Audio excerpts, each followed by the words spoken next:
ರಾಷ್ಟ್ರೀಯ ಸುದ್ದಿಗಳಿಗೆ ಸ್ವಾಗತ. ನಾನು ರಂಜಿತಾ ರೇವಣ್ಣ. ಪಶ್ಚಿಮ ಏಷ್ಯಾ ಸಂಘರ್ಷದಿಂದಾಗಿ ಜಾಗತಿಕ ಆರ್ಥಿಕ ಬಿಕ್ಕಟ್ಟಿನ ಬಗ್ಗೆ ಹೆಚ್ಚುತ್ತಿರುವ ಕಳವಳಗಳ ನಡುವೆ ಪ್ರಧಾನಿ ನರೇಂದ್ರ ಮೋದಿ ಜನರು ಪೆಟ್ರೋ ಉತ್ಪನ್ನಗಳನ್ನ ಸಂಯಮದಿಂದ ಬಳಸುವಂತೆ ಕರೆ ನೀಡಿದ್ದಾರೆ. ಇದು ಈ ಕ್ಷಣದ ಅಗತ್ಯವಾಗಿದೆ ಎಂದು ಒತ್ತಿ ಹೇಳಿದ್ರು. ಯುದ್ಧದ ದುಷ್ಪರಿಣಾಮದಿಂದ ಜನರನ್ನ ರಕ್ಷಿಸಲು ಕೇಂದ್ರವು ಪ್ರಯತ್ನ ಮಾಡ್ತಿದೆ ಅಂತ ಮೋದಿ ಒತ್ತಿ ಹೇಳಿದ್ರು.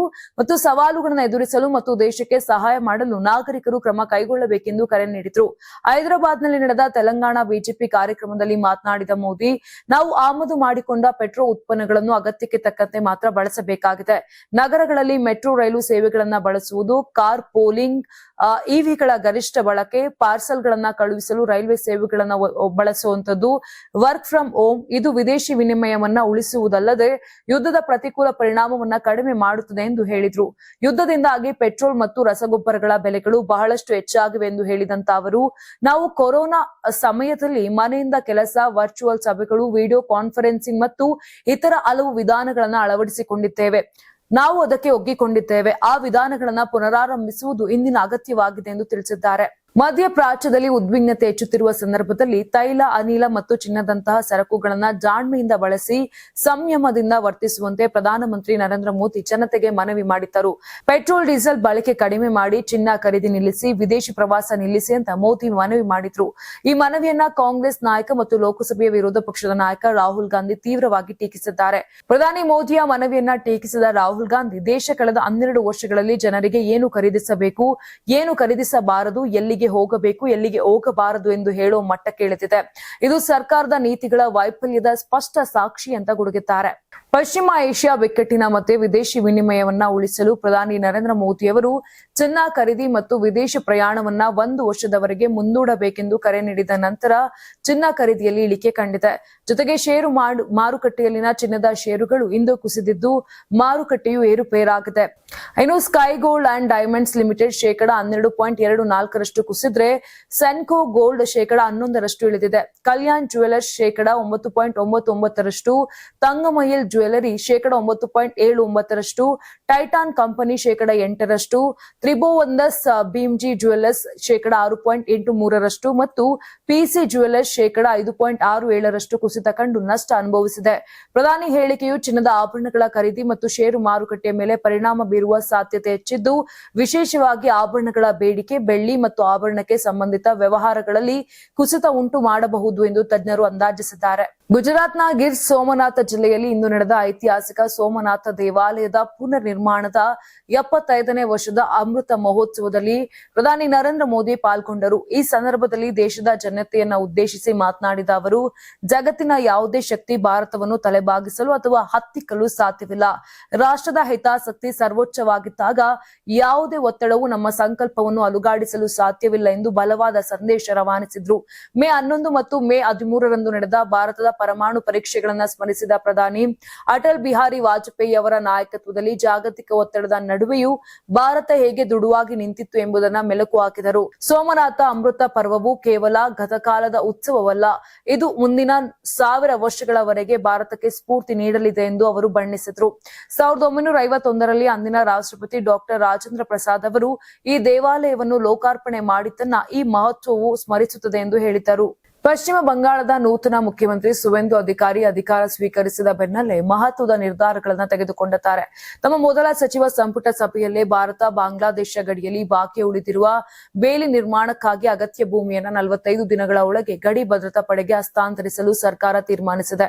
ಅಕ್ರಮ ನುಸುಳುವಿಕೆ ತಡೆಯುವುದು ಇದರ ಮುಖ್ಯ ಉದ್ದೇಶವಾಗಿದೆ. ಪಶ್ಚಿಮ ಬಂಗಾಳವು ಬಾಂಗ್ಲಾದೇಶದೊಂದಿಗೆ ಸುಮಾರು 2217 ಕಿಲೋಮೀಟರ್ ಗಡಿಯನ್ನು ಹಂಚಿಕೊಂಡಿದ್ದು, ಇನ್ನು ಸುಮಾರು 450 ಕಿಲೋಮೀಟರ್ ಭಾಗದಲ್ಲಿ ಬೇಲಿ ನಿರ್ಮಾಣ ಬಾಕಿ ಇದೆ. ಭೂ ಸ್ವಾಧೀನ ವಿಳಂಬದಿಂದ ಕಾಮಗಾರಿ ಸ್ಥಗಿತವಾಗಿತ್ತು. ಈಗ ಬಿಜೆಪಿ ಸರ್ಕಾರ ವೇಗವಾಗಿ ಕೆಲಸ ಪೂರ್ಣಗೊಳಿಸಲು ಮುಂದಾಗಿದೆ. ಇದೇ ವೇಳೆ ರಾಜ್ಯದಲ್ಲಿ ಈವರೆಗೆ ಜಾರಿಯಾಗದಿದ್ದ ಕೇಂದ್ರದ ಆಯುಷ್ಮಾನ್ ಭಾರತ್ ಸೇರಿದಂತೆ ಹಲವು ಯೋಜನೆಗಳಿಗೆ ಸಂಪುಟ ಒಪ್ಪಿಗೆ ನೀಡಿದೆ. ರಾಜಕೀಯ ಹಿಂಸಾಚಾರದಲ್ಲಿ ಮೃತಪಟ್ಟ 321 ಬಿಜೆಪಿ ಕಾರ್ಯಕರ್ತರ ಕುಟುಂಬಗಳಿಗೆ ನೆರವು ನೀಡಲು ಸಹ ಸರ್ಕಾರ ನಿರ್ಧರಿಸಿದೆ. ಊಸರವಳ್ಳಿಯೂ ಕೂಡ ಇಷ್ಟು ವೇಗವಾಗಿ ಬಣ್ಣ ಬದಲಿಸುವುದಿಲ್ಲ ಅಂತ ಕಾಂಗ್ರೆಸ್ ವಿರುದ್ಧ ಅಣ್ಣಾಮಲೈ ವಾಗ್ದಾಳಿಯನ್ನ ನಡೆಸಿದ್ದಾರೆ.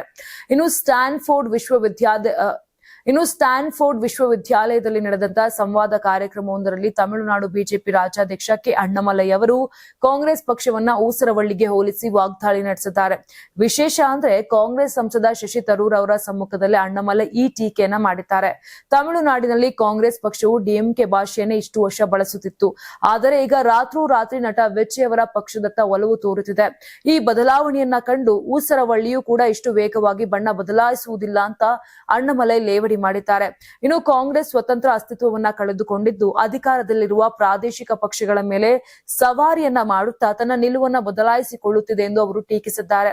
ಕಾಂಗ್ರೆಸ್ ಪಕ್ಷ ಯಾವುದಾದರೂ ಒಂದು ದಕ್ಷಿಣ ರಾಜ್ಯವನ್ನ ಗೆದ್ದು ಬಿಟ್ಟರೆ ಸಾಕು, ದಕ್ಷಿಣ ಭಾರತ ಬೇರೆ, ಕೇರಳ ಬೇರೆ, ತಮಿಳುನಾಡು ಬೇರೆ, ಆಂಧ್ರ ಬೇರೆ, ತೆಲಂಗಾಣ ಬೇರೆ ಎಂದು ಯಾರಾದರೂ ಒಬ್ಬ ಕಾಂಗ್ರೆಸ್ ಸಂಸದ ಟ್ವೀಟ್ ಮಾಡಲು ಆರಂಭಿಸುತ್ತಾರೆ. ಶಶಿ ತರೂರ್ ಅವರು ಇಂತಹ ಸಂಸದರಿಗೆ ಆಪ್ತರಾಗಿದ್ದಾರೆ ಎಂದು ಅಣ್ಣಾಮಲೈ ಬೇಸರವನ್ನ ವ್ಯಕ್ತಪಡಿಸಿದ್ದಾರೆ. ಒಂದು ಕಾಲದಲ್ಲಿ ತಮಿಳುನಾಡು ರಾಜಕೀಯದ ಅಜೇಯ ಶಕ್ತಿಯಾಗಿದ್ದ ಎಐಎಡಿಎಂಕೆ ಇದೀಗ ಭಾರಿ ಒಳಜಗಳದ ಸಂಕಷ್ಟಕ್ಕೆ ಸಿಲುಕಿದಂತಾಗಿದೆ. 2026ರ ವಿಧಾನಸಭಾ ಚುನಾವಣೆಯಲ್ಲಿ ಕೇವಲ 47 ಸ್ಥಾನಗಳಿಗೆ ಕುಸಿದ ಬಳಿಕ ಪಕ್ಷದೊಳಗಿನ ಅಸಮಾಧಾನ ಈಗ ಬಹಿರಂಗವಾಗಿ ಹೊರಬರುತ್ತಿದೆ. ಮುಖ್ಯವಾಗಿ ಎಡಪ್ಪಾಡಿ ಪಳನಿಸ್ವಾಮಿ ನಾಯಕತ್ವದ ವಿರುದ್ಧವೇ ಕೆಲ ಶಾಸಕರು ಮತ್ತು ಹಿರಿಯ ನಾಯಕರು ಅಸಮಾಧಾನವನ್ನ ವ್ಯಕ್ತಪಡಿಸಿದ್ದಾರೆ. ಜಯಲಲಿತಾ ನಿಧನದ ಬಳಿಕ ಪಕ್ಷವು ನಿರಂತರ ಸೋಲು ಕಾಣುತ್ತಿದೆ. ಹೀಗಾಗಿ ಇಪಿಎಸ್ ನಾಯಕತ್ವದಿಂದ ಹಿಂದೆ ಸರಿಯಬೇಕು ಎಂಬ ಒತ್ತಾಯವು ಕೇಳಿಬರುತ್ತಿದೆ. ಇದೇ ವೇಳೆ ಮುಖ್ಯಮಂತ್ರಿ ವಿಜಯ್ ನೇತೃತ್ವದ ಟಿವಿಕೆ ಸರ್ಕಾರವನ್ನ ಬೆಂಬಲಿಸಬೇಕಾ ಅಥವಾ ವಿರೋಧ ಮಾಡಬೇಕಾ ಎಂಬ ವಿಚಾರದಲ್ಲೂ ಪಕ್ಷದೊಳಗೆ 2 ಬಣಗಳು ನಿರ್ಮಾಣವಾಗಿವೆ. ಒಂದು ಬಣ ಟಿವಿಕೆ ಜೊತೆ ಕೈ ಜೋಡಿಸಲು ಒಲವು ತೋರಿದ್ರೆ, ಮತ್ತೊಂದು ಬಣ ಅದನ್ನು ಎಐಎಡಿಎಂಕೆ ಅಸ್ತಿತ್ವಕ್ಕೆ ಅಪಾಯ ಎಂದು ವಿರೋಧ ಮಾಡುತ್ತಿದೆ. ಪಕ್ಷದ ಕೆಲ ಹಿರಿಯ ನಾಯಕರು ವಿಜಯ್ ಅವರೊಂದಿಗೆ ಸಂಪರ್ಕದಲ್ಲಿದ್ದಾರೆ ಎಂಬ ಸುದ್ದಿಯು ರಾಜಕೀಯ ವಲಯದಲ್ಲಿ ಚರ್ಚೆಗೆ ಕಾರಣವಾಗಿದೆ. ಆದರೆ ಟಿವಿಕೆ ಪರವಾಗಿರಬೇಕಾದರೆ ಎಐಎಡಿಎಂಕೆ ಶಾಸಕರು ರಾಜೀನಾಮೆ ನೀಡಿ ಮರು ಚುನಾವಣೆ ಎದುರಿಸಬೇಕು ಎಂಬ ಷರತ್ತು ಕೇಳಿ ಬಂದಿದೆ ಅಂತ ಹೇಳಲಾಗ್ತಾ ಇದೆ. ತಮಿಳಿಗ ವೆಟ್ರಿ ಕಳಗಂ ಟಿವಿಕೆ ಮುಖ್ಯಸ್ಥ ನಟ ಜೋಸೆಫ್ ವಿಜಯ್ ಅವರು ಮುಖ್ಯಮಂತ್ರಿಯಾಗಿ ಅಧಿಕಾರ ವಹಿಸಿಕೊಂಡ ಮರುದಿನವೇ ಮಾಜಿ ಸಿಎಂ ಡಿಎಂಕೆ ನಾಯಕ ಎಂಕೆ ಸ್ಟಾಲಿನ್ ಅವರನ್ನ ಭೇಟಿಯಾಗಿದ್ದಾರೆ. ಚೆನ್ನೈನಲ್ಲಿರುವ ಸ್ಟಾಲಿನ್ ಅವರ ನಿವಾಸಕ್ಕೆ ವಿಜಯ್ ಭೇಟಿ ನೀಡಿದ್ದಾರೆ.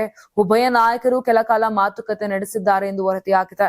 ದಳಪತಿ ಎಂದೇ ಜನಪ್ರಿಯರಾಗಿರುವ ವಿಜಯ್ ಅವರು ತಮಿಳುನಾಡಿನ ನೂತನ ಮುಖ್ಯಮಂತ್ರಿಯಾಗಿ ಭಾನುವಾರ ಪ್ರಮಾಣ ವಚನ ಸ್ವೀಕರಿಸಿದ್ದಾರೆ. ಹಿರಿಯ ನಾಯಕ ಕೆ ಸೆಂಗೋಟಯ್ಯನ್ ಮತ್ತು ಯುವ ಮುಖಗಳಾದ ಡಾಕ್ಟರ್ ಟಿ.ಕೆ. ಪ್ರಭು ಮತ್ತು ಎಸ್. ಕೀರ್ತನ ಅವರು ಸಂಪುಟದಲ್ಲಿ ಸ್ಥಾನ ಪಡ್ಕೊಂಡಿದ್ದಾರೆ. ವಿಜಯ್ ಅವರ ಆಪ್ತ ಬಳಗದಲ್ಲಿ ಗುರುತಿಸಿಕೊಂಡಿರುವ Aadhav Arjuna, N Anand, R Nirmal Kumar, A Rajamohan, P Venkataramanan ಮತ್ತು ಕೆಜಿ ಅರುಣಾರಾಜ್ ಅವರು ಸಚಿವರಾಗಿ ಪ್ರಮಾಣ ವಚನ ಸ್ವೀಕರಿಸಿದ್ದಾರೆ. ಮಾಜಿ ಮುಖ್ಯಮಂತ್ರಿಗಳಾದ ಡಿಎಂಕೆ ಅಧ್ಯಕ್ಷ ಎಂಕೆ ಸ್ಟಾಲಿನ್ ಮತ್ತು ಎಐಎಡಿಎಂಕೆ ಮುಖ್ಯಸ್ಥ ಎಡಪ್ಪಾಡಿ ಕೆ ಪಳನಿಸ್ವಾಮಿ ಅವರ ಅನುಪಸ್ಥಿತಿ ಎದ್ದು ಕಾಣುತ್ತಿತ್ತು. ಟಿವಿಕೆಗೆ ಸರ್ಕಾರ ರಚಿಸಲು ಬೆಂಬಲ ನೀಡಿರುವ ವಿಸಿಕೆ, ಸಿಪಿಐ, ಸಿಪಿಎಂ ಮತ್ತು ಐಯುಎಂಎಲ್ ಪಕ್ಷಗಳ ನಾಯಕರು ಸಮಾರಂಭದಲ್ಲಿ ಪಾಲ್ಗೊಂಡಿದ್ದರು. ಆದಿಬಟ್ಲ ಬಳಿಯ ಹೊರ ವರ್ತುಲ ರಸ್ತೆಯಲ್ಲಿ ಭಾನುವಾರ ಸಂಭವಿಸಿದ ಭೀಕರ ರಸ್ತೆ ಅಪಘಾತದಲ್ಲಿ ತೆಲುಗು ನಟ ಸೇರಿದಂತೆ ಆಂಧ್ರಪ್ರದೇಶದ 2 ಸಾವನ್ನಪ್ಪಿದ್ದಾರೆ. ಮೃತರನ್ನು ತೆಲುಗು ನಟ ಕೆ ಭರತ್ ಕಾಂತ್ ಮತ್ತು ಜಿ ಸಾಯಿ ತ್ರಿಲೋಕ್ ಎಂದು ಗುರುತಿಸಲಾಗಿದೆ. ಇಬ್ಬರು ಆಂಧ್ರಪ್ರದೇಶದ ನೆಲ್ಲೂರು ಜಿಲ್ಲೆಯವರು. ಇವರಿಬ್ಬರು ಹೊರ ವರ್ತುಲ ರಸ್ತೆಯಲ್ಲಿ ಕಾರಿನಲ್ಲಿ ಪ್ರಯಾಣ ಮಾಡುತ್ತಿದ್ದಬೇಕಿದ್ರೆ ಚಾಲಕ ಭರತ್ ಕಾಂತ್ ನಿಯಂತ್ರಣ ತಪ್ಪಿ ಮುಂದೆ ಚಲಿಸುತ್ತಿದ್ದ ಕಂಟೈನರ್ ಲಾರಿಗೆ ಡಿಕ್ಕಿ ಹೊಡೆದಿದ್ದಾರೆ ಎಂದು ಪೊಲೀಸರು ತಿಳಿಸಿದ್ದಾರೆ. ಇನ್ನು ಅಪಘಾತದ ತೀವ್ರತೆಗೆ ಕಂಟೈನರ್ ಲಾರಿಯ ಹಿಂದಿನ ಚಕ್ರಗಳು ಕಳಚಿ ಬಿದ್ದವು. ಕಾರು ತೀವ್ರವಾಗಿ ಹಾನಿಗೊಳಗಾಗಿತ್ತು. ಭೀಕರ ಅಪಘಾತದಿಂದಾಗಿ ಭರತ್ ಕಾಂತ್ ಮತ್ತು ಸಾಯಿ ತ್ರಿಲೋಕ್ ಇಬ್ಬರು ಸ್ಥಳದಲ್ಲೇ ಸಾವನ್ನಪ್ಪಿದ್ದಾರೆ. ಅಪಘಾತ ನಡೆದ ಕೂಡಲೇ ಪೊಲೀಸರು ಸ್ಥಳಕ್ಕೆ ಧಾವಿಸಿ ಮೃತದೇಹಗಳನ್ನ ಮರಣೋತ್ತರ ಪರೀಕ್ಷೆಗೆ ರವಾನಿಸಿದ್ದಾರೆ. ಪೊಲೀಸರು ಪ್ರಕರಣ ದಾಖಲಿಸಿಕೊಂಡು ತನಿಖೆ ಆರಂಭಿಸಿದ್ದಾರೆ. 31 ವರ್ಷದ ಭರತ್ ಕಾಂತ್ ತೆಲುಗು ಡಿಜಿಟಲ್ ಪ್ರೇಕ್ಷಕರಲ್ಲಿ ನರ್ತಕ ಮತ್ತು ನಟನಾಗಿ ಹೆಸರುವಾಸಿಯಾಗಿದ್ದ. ಇವರಿಗೆ ಸೋಷಿಯಲ್ ಮೀಡಿಯಾದಲ್ಲಿ ಅಪಾರ ಸಂಖ್ಯೆಯ ಫಾಲೋವರ್ಸ್ ಕೂಡ ಇದ್ದರು. 75 ವರ್ಷಗಳನ್ನು ಪೂರೈಸುತ್ತಿರುವ ಸೋಮನಾಥ ದೇಗುಲದ ಅಮೃತ ಮಹೋತ್ಸವದಲ್ಲಿ ಭಾಗಿಯಾಗಿ ಪ್ರಧಾನಿ ನರೇಂದ್ರ ಮೋದಿ ಧಾರ್ಮಿಕ ವಿಧಿವಿಧಾನ ಹಾಗೂ ಕುಂಭಾಭಿಷೇಕ ನೆರವೇರಿಸಿದ್ರು. 12 ಪವಿತ್ರ ಜ್ಯೋತಿರ್ಲಿಂಗಗಳಲ್ಲಿ ಒಂದಾದ ಹಾಗೂ ಭಾರತದ ಆಧ್ಯಾತ್ಮಿಕ ಪರಂಪರೆಯ ಸಂಕೇತವಾದ ಪುನರ್ ನಿರ್ಮಿಸಲಾದ ಸೋಮನಾಥ ದೇವಾಲಯವು 75 ವರ್ಷಗಳನ್ನ ಪೂರೈಸುತ್ತಿದೆ. ಇದರ ಸ್ಮರಣಾರ್ಥವಾಗಿ ಸೋಮನಾಥ ದೇವಾಲಯದಲ್ಲಿ ಅಮೃತ ಮಹೋತ್ಸವ ಆಚರಿಸಲಾಗುತ್ತಿದೆ. ಈ ವೇಳೆ ಪ್ರಧಾನಿ ಮೋದಿ ಧಾರ್ಮಿಕ ಕಾರ್ಯಕ್ರಮಗಳಲ್ಲಿ ಭಾಗಿಯಾಗಿ ಭಾರತದ 11 ಪವಿತ್ರ ಯಾತ್ರಾ ಸ್ಥಳಗಳಿಂದ ಸಂಗ್ರಹಿಸಲಾದ ಪವಿತ್ರ ನೀರಿನಿಂದ ಕುಂಭಾಭಿಷೇಕ ನೆರವೇರಿಸಿದ್ರು.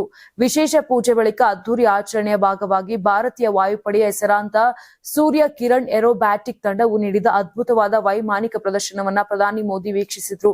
ಬಳಿಕ ವೇದಿಕೆ ಕಾರ್ಯಕ್ರಮದಲ್ಲಿ ಮುಖ್ಯಮಂತ್ರಿ ಭೂಪೇಂದ್ರ ಪಟೇಲ್, ಉಪಮುಖ್ಯಮಂತ್ರಿ ಹರ್ಷ ಸಾಂಘವಿ ಸೇರಿ ಪ್ರಧಾನಿ ನರೇಂದ್ರ ಮೋದಿ ಅವರನ್ನ ಸನ್ಮಾನಿಸಿದ್ರು. ಇದೇ ವೇಳೆ ಮೋದಿ ಸೋಮನಾಥನ ಶ್ರೀಮಂತ ಪರಂಪರೆಗೆ ಸಮರ್ಪಿತವಾದ ಸ್ಮರಣಾರ್ಥ ಹಂಚ ಚೀಟಿ ಮತ್ತು ನಾಣ್ಯವನ್ನು ಬಿಡುಗಡೆ ಮಾಡಿದ್ರು. ನೋಡಿದ್ರಲ್ಲ, ಇದಿಷ್ಟು ಆಗಿತ್ತು ಇಂದಿನ ದೇಶದ ಪ್ರಮುಖ ಸುದ್ದಿಗಳು. ನಾಳೆ ಮತ್ತೆ ಇದೇ ರೀತಿಯಾಗಿ ರಾಷ್ಟ್ರ ಸುದ್ದಿಗಳಲ್ಲಿ ಭೇಟಿಯಾಗೋಣ. ಅಲ್ಲಿವರೆಗೂ ನೋಡ್ತಾ ಇರಿ ಕರ್ನಾಟಕ ಟಿವಿ, ಇದು ಕನ್ನಡಿಗರ ಧ್ವನಿ.